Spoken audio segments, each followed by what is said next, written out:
So a week ago, Twitter became flooded with screenshots of a tool called chatgpt, which is basically a prototype of an artificial intelligence chatbot. So basically what you can do is you can talk to the chatbot and it just writes back. So it's just like a two-way conversation with Google in a way.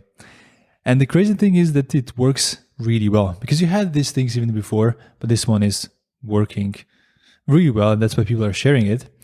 And people started asking really interesting things. So they asked, hey, can you write me a social media post instead of me? Hey, can you do this work for me? Or can you give me some dating advice? And so on, like investment advice. Like anything you can think of, they tried. Some people found certain like constraints, but it was really interesting to go through it. So what I asked this chatbot to do is to help and write the intro for this podcast. Do you want to hear it? Yeah. Okay, it's like 3 sentences long, so bear with me. Welcome to the d.MBA podcast. I'm your host, Alan, and today we're discussing AI and its potential impact on business models and design community. As designers, it's important for us to stay informed about the latest developments in technology and how they may affect our industry. So in this episode, we'll be discussing how AI is already transforming various industries and what we can expect in the future. So let's dive into the world of AI and business. Awesome. Great job, AI. It's pretty good. Yeah. Actually, this is the third version because first it was a little bit longer and then I asked it. I'm still kind of referring to him sometimes. So I asked it, hey, can you make it shorter? And that's the second version. And then I asked it, can you make it a little bit more funny? And then it was not funny. So that's kind of the second version that I'm going to go with. So by the way, who's with us? Who's with me today? I'm Franz, as in many episodes of the d.MBA podcast. Exactly. No video for today. We are recording this live in person for the first time, right? Yeah. First time live episode. First time in person. So let's see if it feels any different for you. Speaking of funny things with chatbot, so I did ask chatbot to tell me a few jokes. Do you want to hear them? Of course. So I first just asked it, hey, tell me a joke. And it was like, why was the math book sad? Because it had too many problems. And then, hey, can you tell me a joke about designers? So why did designers cross the road?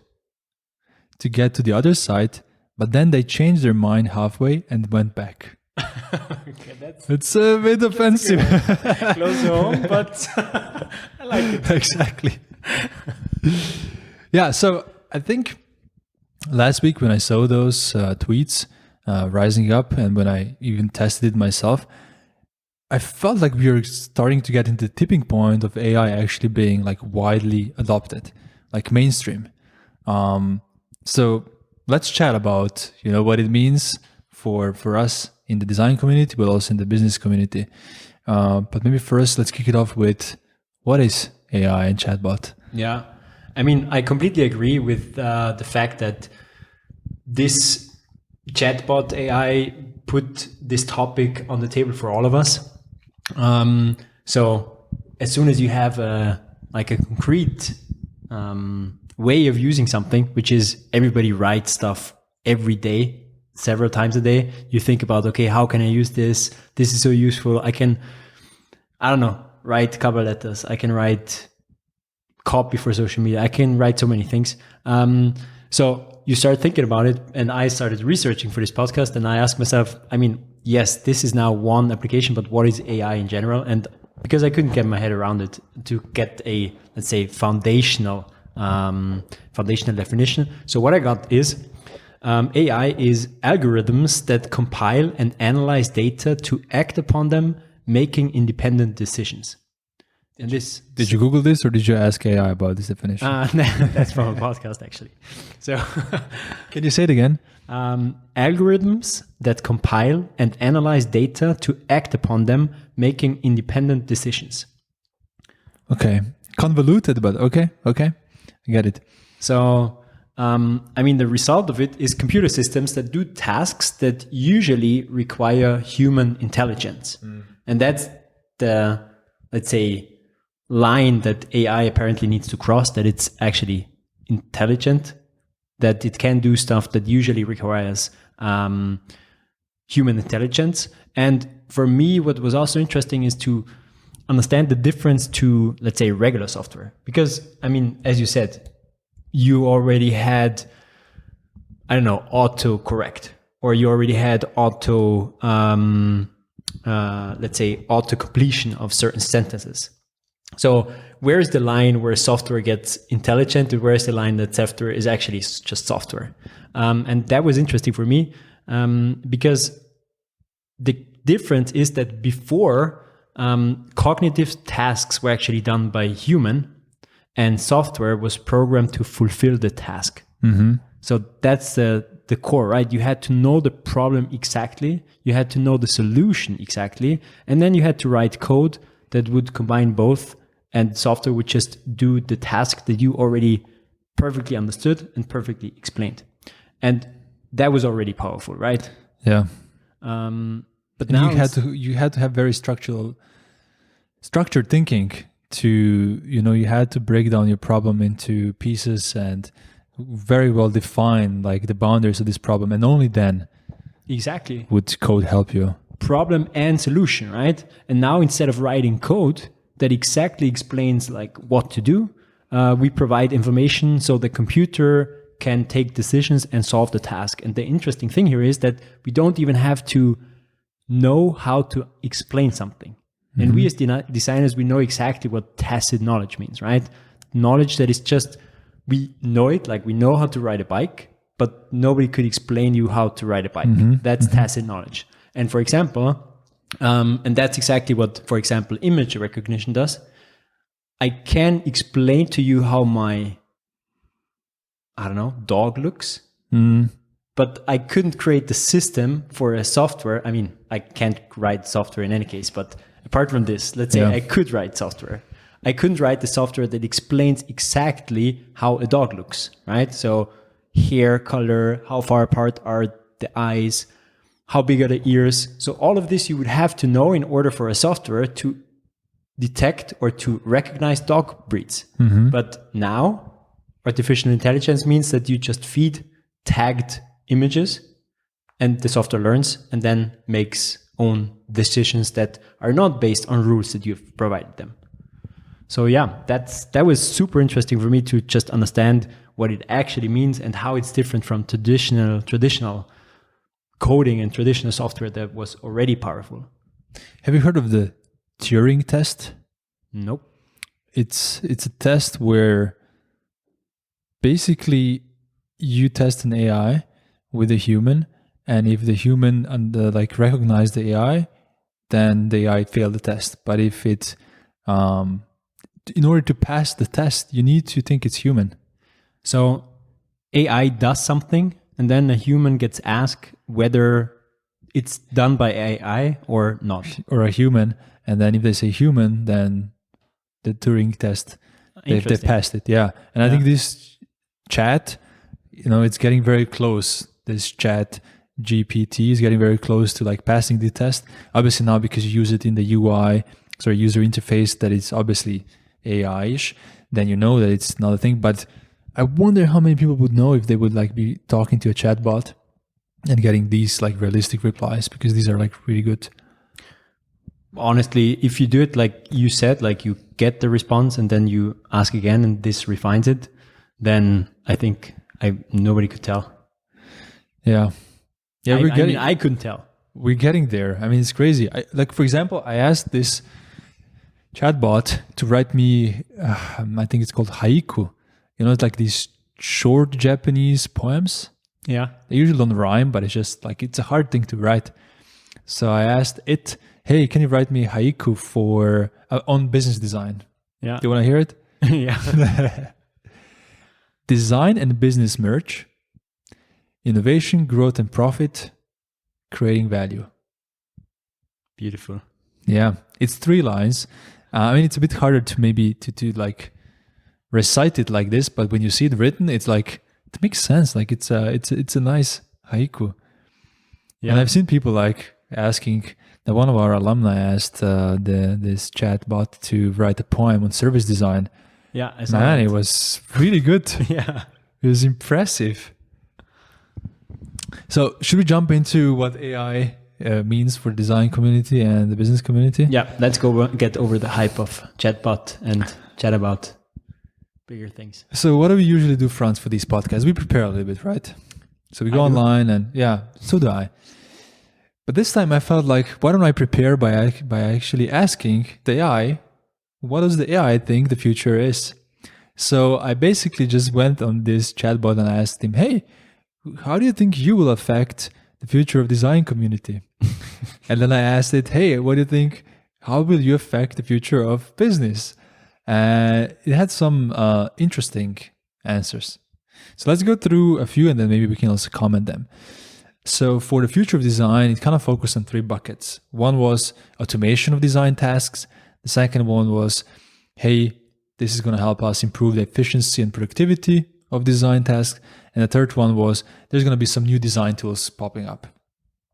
So in the first one, the automation of design tasks, it told me AI-powered tools could be used to generate design concepts, create visualizations, or even produce finished designs. And this could reduce the need for designers to perform a certain routine task, allowing them to focus on more creative and strategic aspects of their work. Very positive, right? They wouldn't say something different than positive, I guess. Who? Chatbot. Yeah. Yeah, I did. I mean, I? that's No, a good question. I didn't try to probe it. Yeah, maybe I should be more like, hey, what about the negative sides? Then maybe it would come up with something. But we did ask our alumni about it and they had more, I think, a negative view, or at least like some had more bleakish view. But so, for example, what I've heard was also that it could, and that's very interesting, like it could erode the perceived value of design. You know, we've been fighting for these perceived higher value of design, so what design brings to the table and so on. So now if there is a tool that makes it look like, hey, design is just a utility, you can just go in there into this conversational UI and you can write, hey, can you create me a logo that looks more premium and it's similar to, I don't know, Gucci and whatever else.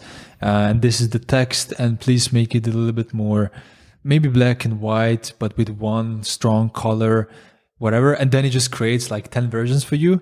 You know, that does, to someone who doesn't understand design, it does seem like a shortcut. Interesting point.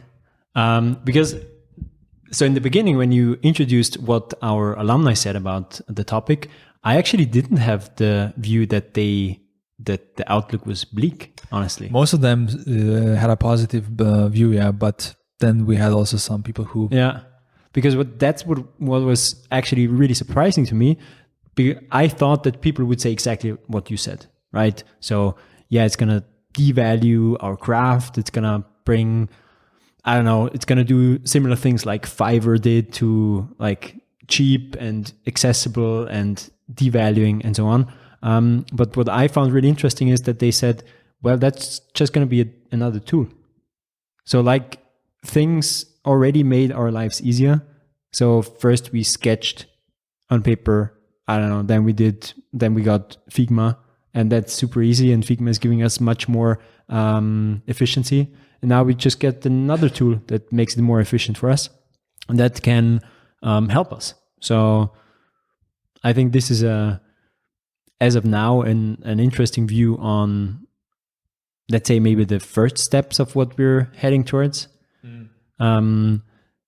Because now maybe we're getting more into what we believe, but I think we like to believe that there is still value in the deeper decisions behind something, and that an AI maybe cannot like take these deeper decisions of like what exactly counts. But maybe I'm wrong here. One of the things AI told me, listen to this, Franz. AI power tools could help designers to identify trends and patterns in large data sets. That for me was like, what? Because one of the things that designers do really well is you take a lot of qualitative and quantitative data that looks very messy, that doesn't look connected, then you find a pattern in it. You know, it's one of those things that make you say, oh, this brand needs to be more expressive, or no, it needs to be more, I don't know, toned down or whatever. Yeah. Because at the end of the day, this is a decision you still kind of expect a human to make, and then maybe AI executes the design. But now, like, AI thinks that in the future, AI will help us identify these trends and patterns, which kind of goes into this like sense-making aspect as well. It's not just like, hey, do this for me at the end of the day.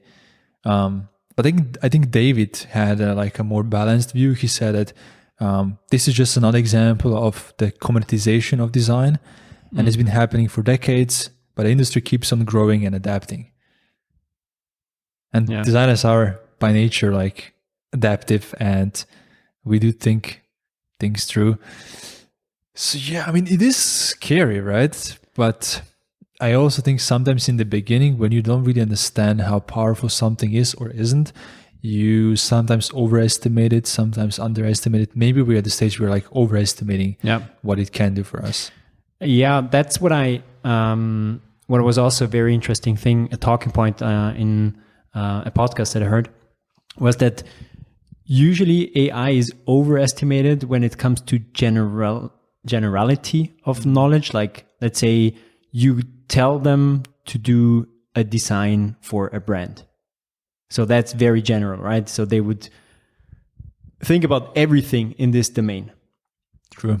And that's usually overestimated. What's usually underestimated is the power of a very small niche that this AI could do.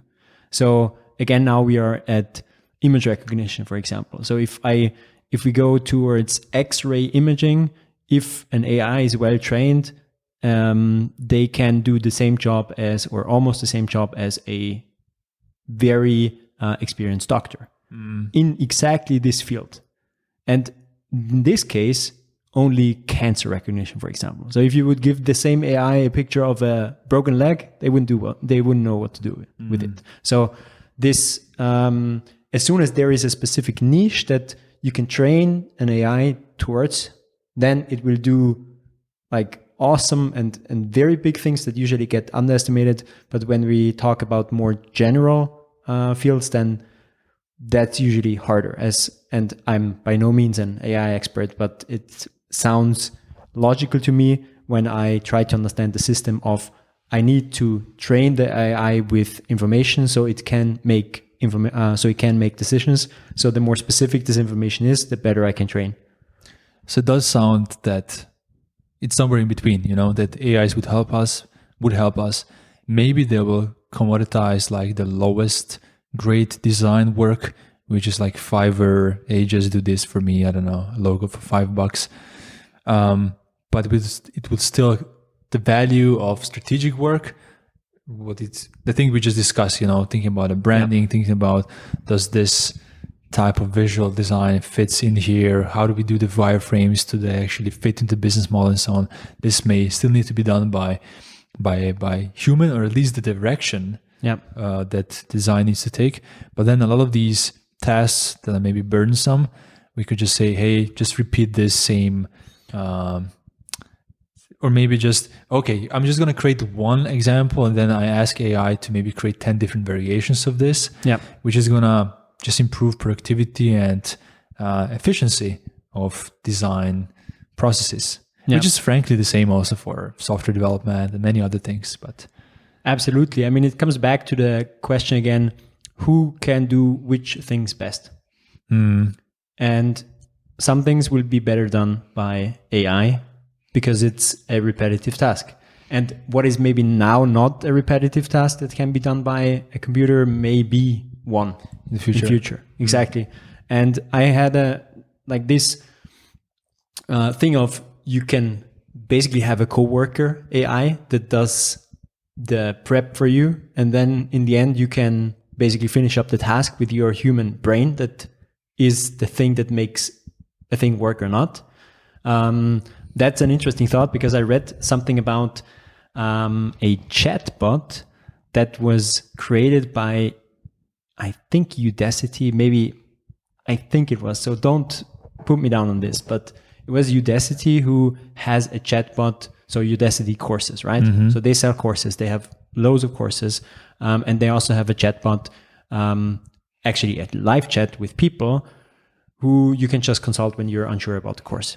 So they fed the answers from the people give from the previous chats to this AI, and they combined it with success data. So who and which of these answers actually led to success, and which of these answers led to rather like no conversion.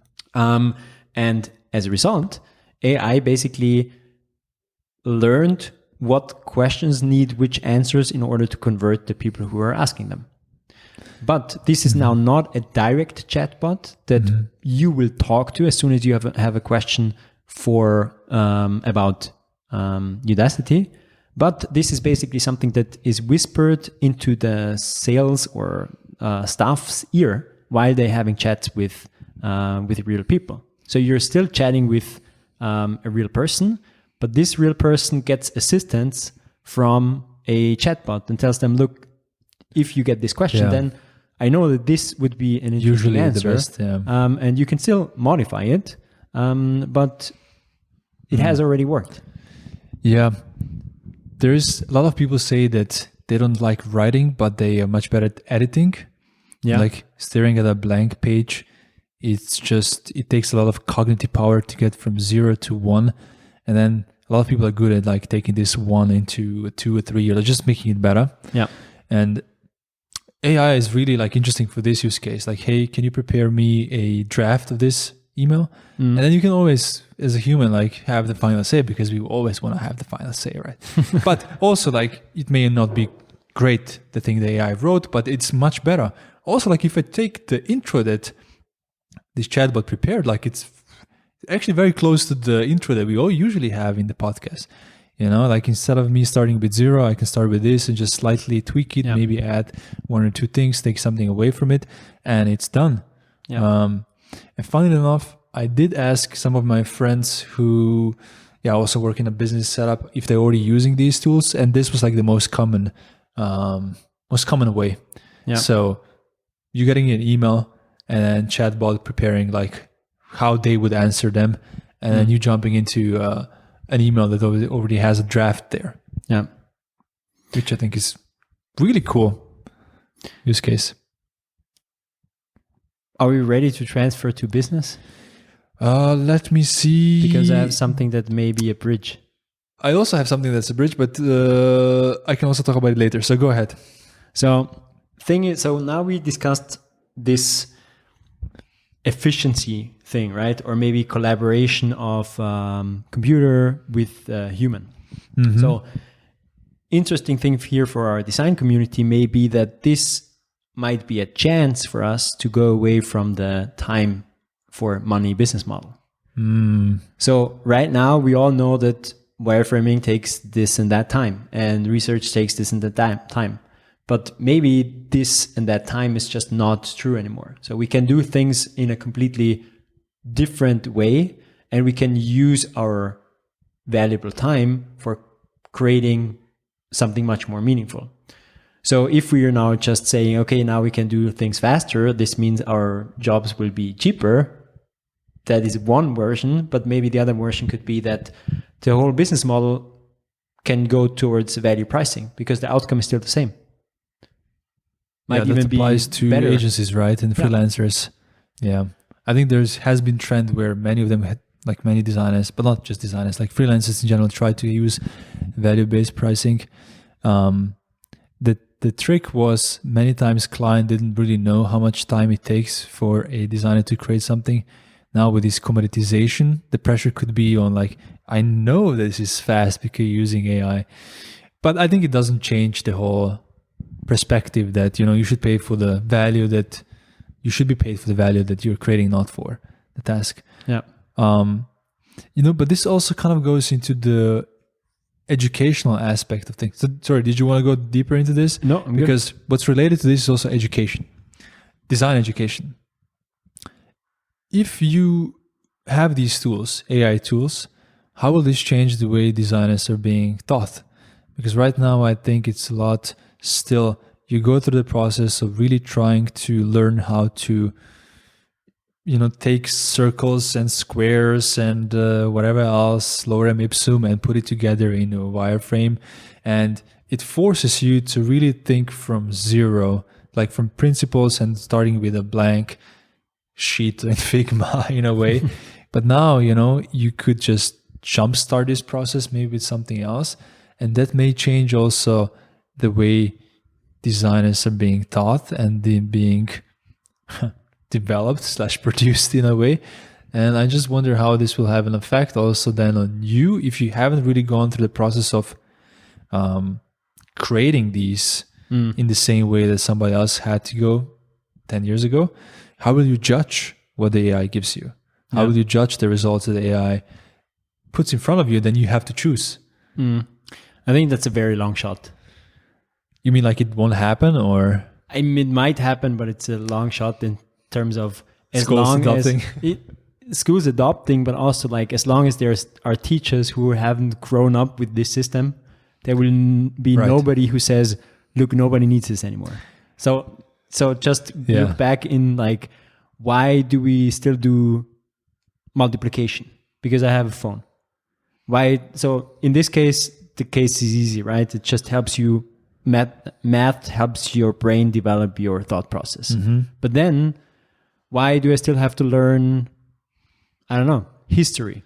Well, history is important to understand what brought mankind to where it is. So as long as there are these arguments of why it's important to learn it from the basics and not just Google or use a calculator, there will always be this kind of education, even if you will never have to do it, until it's not perceived as relevant anymore. True. I mean, I could go into this right now because I have so many arguments about why history needs to be taught differently. And frankly, like many things need to be taught differently. Because in the age where you have access to all this information, do we need to teach pupils history the same way? Like 12 years of just memorizing dates and stuff? But let's put this aside. And what I want to say is the reason teachers will need to adapt to this is because you give a student an essay and you will want to check if they did it themselves or AI did it. Because I can see people already like, I'm 100% sure people are already using these to create essays for their schoolwork. I would be using this.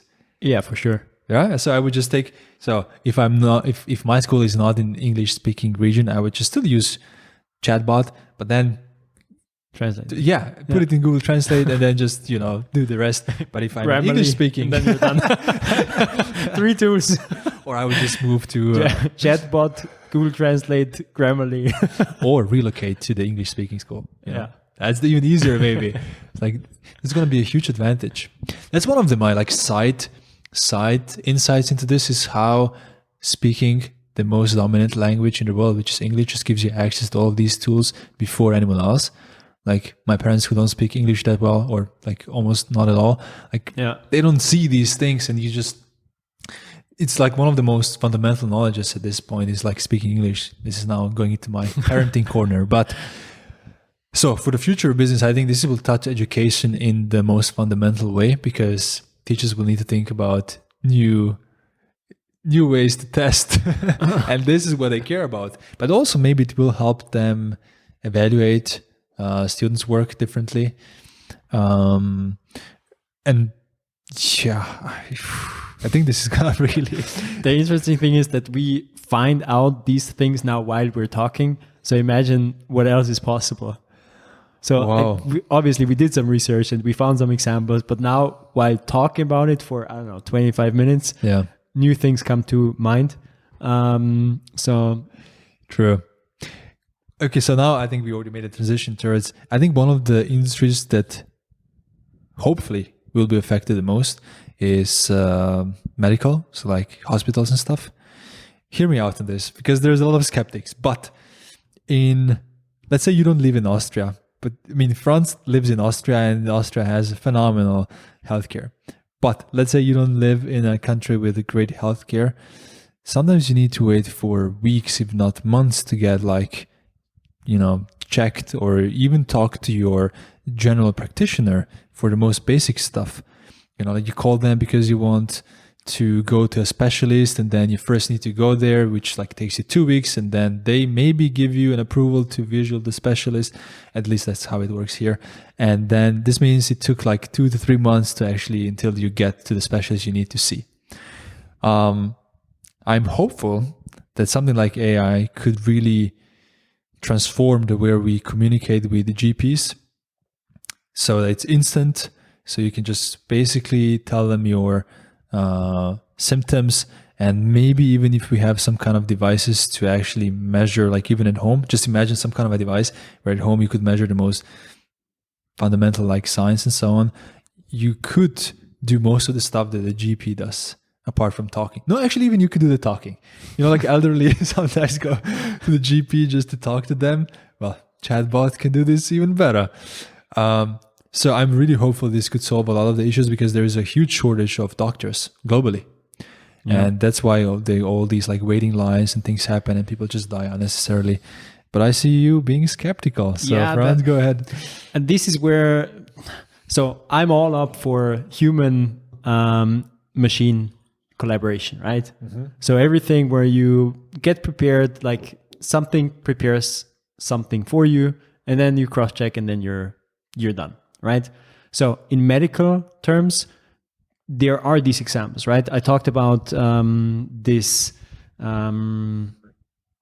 X-ray imaging, where like AI is just showing pictures, and that's exactly doing what you said, right? So you give images to the AI, and it will diagnose, and that's just much faster, much more efficient than than any person could do it. And even this system is more safe, because as we said, some things are done better by humans and other things are done better by machines. Repetitive tasks are really ill-performed by humans. So if you as a doctor have a look at, I don't know, how many images per day, let's say 100, you're going to get bored and you'll miss something. Yeah. AI won't do this. No. AI has one problem, and that's false positive ones. So it will tell people that they have cancer where maybe that's not the case. Mm-hmm. So AI can also flag false images. Positive is better than false negative, exactly, at least when it comes to cancer. Yeah. So what I'm trying to say is that in this case, there's actually a great collaboration again, because AI will figure out the easy cases, the obvious cases. It will flag the ones where it's not sure. Yeah. And then the problem with AI is false positives, and these false positives, there will anyhow be a doctor, because somebody needs to tell the patient. Exactly. And then they will still cross-check. So again, all up for that. But as soon as there is no interaction anymore, that's where I start to cringe a little bit. Mm-hmm. So as soon as AI has the final decision on something, like it drives my car.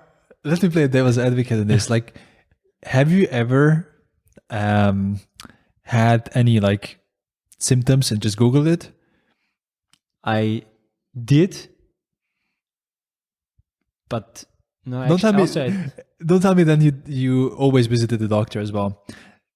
So what I'm trying to say is a lot of people are already doing it differently. Mm-hmm. So just Google it, and then they see, oh, it's probably this. I feel much better, right? And it's like, I think it's exactly the opposite. So you mean like now they feel worse? You Google it, and then you see that this might be, I don't know, cancer. Okay. Because obviously, regardless, it's worse experience than actually having a more specialized Google just for these things. And I think I agree with you in a way that it shouldn't. It's probably, well, let's see, but it will not in the near future be completely human free, but at least the scalability of the medical system, which is a huge issue, it's one of the biggest issues of our society, could be solved, like alleviated in a like especially if you think about, I mean, and a lot of countries that are just not as rich, hopefully this AI won't be that expensive when it comes to the medtech. That's hopefully, but I mean, they will be the first ones to adopt it, because just can't find doctors. Yeah.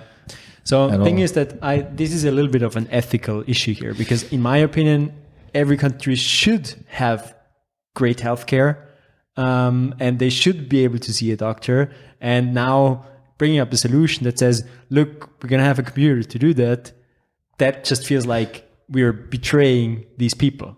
But at the same time, I give you the point that we're just living in a world where it's just not the case, that every country can have a decent healthcare system. And in this case, it can be a solution, because yes, I would want everybody to be able to see a doctor, but if problems can be solved also by AI, then rather solve the problems than go after the best solution that's maybe not reachable. So again, we're back, in my opinion, on this. On the one hand, well, maybe this is a better solution for some countries. And at the same time, even in the most developed countries, there are definitely decisions or tasks that machines can't just do better than humans. And that's going to be more and more. And I think healthcare is just a more, let's say, sensitive topic here than, I don't know, if I would go into sorting cucumbers at a farm. We may be on a different side of the spectrum, because I would, frankly, many times prefer to be chatting with the medical AI doctor than with a real one. Because sometimes I just have a feeling like, I'm just a sausage that has 5 minutes when you visit them, and then they need to go to the next one. And when you look at what they're trying to do is you give them symptoms, and then they try to basically say, what's the highest likelihood for, like, what is the likelihood that you have a certain illness? And then they treat it. And it basically, they already created some kind of a algorithm for like treating, okay, this is the symptom, and this is the symptom, and this is the symptom, this is the most likely illness. So I maybe even on the side here that says that I think I would trust the AI more. Not at this stage, but over the long term, I think we should train them.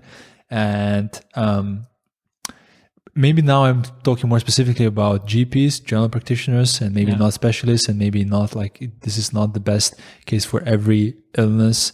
But just in my mind, it's one of the most no-brainer things that kind of needs to happen.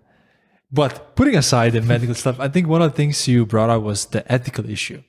So this, when I was thinking about applying this to the business case, the first thing that comes up is just like support, chat.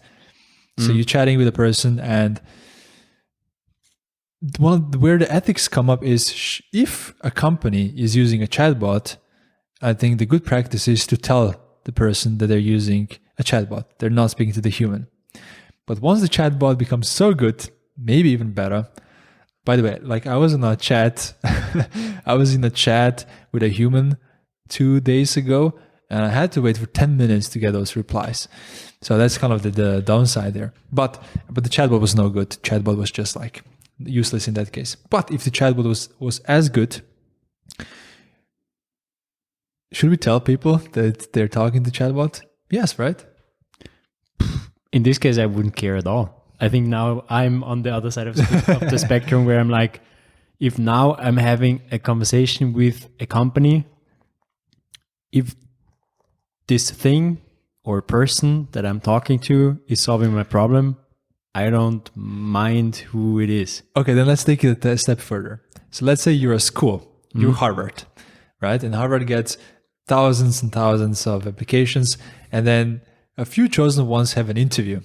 So what if those interviews were not done by admissions office, but an Harvard AI that looks like Jessica? But it's actually just a Zoom call that looks like there's Jessica, but there's an AI. So the stakes a little bit higher. Yeah. Do you care now? I mean, that's again, now we're getting closer to the medical issue, right? Okay. So now we're full circle back again, where we discuss what do we want to, where is AI better than humans? Mm-hmm. And there is this one factual thing where AI is just better than humans as a fact. Repetitive tasks yes. At the moment, but maybe in future even more. And then there is also this ethical thing where you feel like, no, I want to talk to a person. Like if I'm talking about my health, I want to talk to a person. If I'm talking about investing, I don't know, 100K in my master's MBA at Harvard, then I want to talk to a person. And if so all these, like, as you said, stakes involved, that's currently still the case that we want human interaction. But I'm curious about how this changes as soon as we learn what AI can do. Because as of now, we just trust it less. Okay, so you're talking about health, you're talking about high stakes interviews. You would put finance in the same bucket. Is that correct? So somebody telling me what to do with my money, is this something you would want to talk to a real person or not? No. So that's different for you. Yeah, that's different because I know that monkeys do the same quality of investment decisions than many professional bankers. Sorry about that. That offends somebody, but okay, because my argument would be that finance is another topic that's very sensitive and emotional, and there's a huge industry of robo advisors where it's not just very simple investment advice, but they give you they basically manage money for you in a quite complicated manner, and a lot of people trust them. They have billions under management. So I see for me, it's very analogous taking this from one topic to another. I'm now not advocating for not having a person in application calls. I'm more now going back to the medical perspective. Yeah. And maybe my point is more like this. What is the thing that's high stakes or where you want the human interaction? It's maybe because of the assumption that they do. Is it because of the assumption they do better, or is it because you want a human touch? Because in interviews, I think it's not because you want it to be better, but because you want a human touch. I think that's a function of both now. I agree with you. So the first one is I want human interaction, which is maybe just a fundamental human need. If I feel bad, I think I will be better off with human interaction, like talking about medicine. And the second piece in this function is my trust in the ability of a machine doing the task. And for me personally, I trust maybe a machine more to make investment decisions than I trust a human, me personally. Mm-hmm. So I think that's a function of both. Okay, I see. And the thing is, now coming back to, I don't know if we should even go there, but let's just take the pedestrian crossing example from self-driving cars. Everybody has heard about this, right? Self-driving car goes towards a pedestrian crossing. I don't know, a person crosses, car has to take a decision whether to jump off the road and kill the driver or keep driving and kill the pedestrian. Mm-hmm. So now here's just a question there is no right decision, right? But there will have to be these decisions. And currently we feel let's rather use a human to make a wrong decision because every decision is wrong, or then making a computer make the same decision. So I would rather kill myself. So I would rather kill myself than be killed by a machine. And I would rather, of course I will not, and I don't want to, but I would rather drive over a pedestrian than saying, well, my car drove over a pedestrian. Mm-hmm. So both of this is ugly. Yeah. But still, with these decisions, we don't want to give them to computers. Yeah. Well, you opened a big topic there. But let's bring it back to business. U-turn. Pun intended. Also, we need to wrap up because we need to pick up Maria at the train station. So we're just at the on-site with the team already. So one of the things that came up in my research that I found really interesting is which company is this potentially gonna disrupt the most? You know what came up? Google. And then I was looking at it first and didn't understand why. And then, when I used the chatbot, I was like, oh, of course. It's just much more natural to ask a question and maybe a follow-up question and get a response that reads like a real response. And if anything, this could really affect Google search engine. Google search engine. And the consequence of this is SEO as a strategy, as a marketing strategy as well, which is what many companies rely on. Interesting thought. Very interesting thought. And Google has invested in the AI space, but not in this particular technology that now everybody's using, like sharing the screenshots of, which is the let me check, chatgpt. So this is basically their biggest existential threat.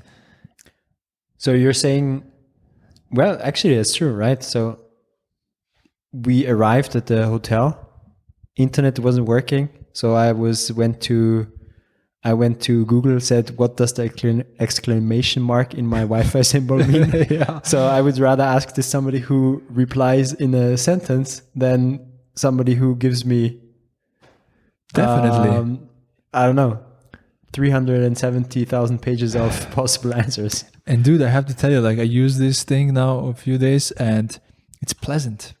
It's like you do want to talk to it. You actually want to, like, I was asking things like, bot. Yeah, I'm 100% sure there's going to be services about like you having a, this is a bit hard maybe, but like I can see it in Japan, like you having a girlfriend, like chatbot girlfriend. I mean, you should watch Her, the movie.